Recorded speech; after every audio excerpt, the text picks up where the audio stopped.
Primátor Rajca Jan Rybárik šoféroval opitý. Policajti mu namerali v krvi 1,83 promile. 44-ročný primátor svoj alkoholový exces považuje čisto za jeho súkromnú záležitosť, ktorá by občanov zaujímať nemala.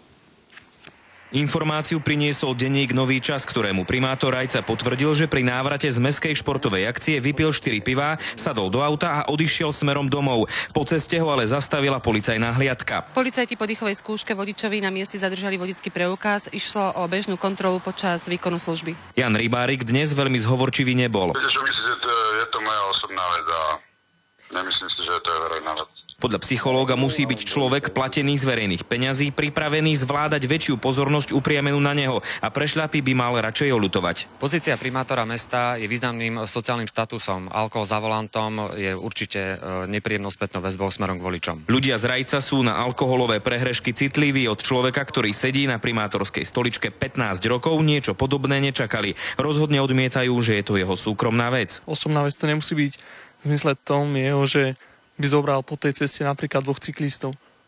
By urobil trápenie ďalším rodinám. Myslím si, že to je choroba tejto spoločnosti, že sa na cestách toleruje a čím mocnejší, tým sa im viac toleruje.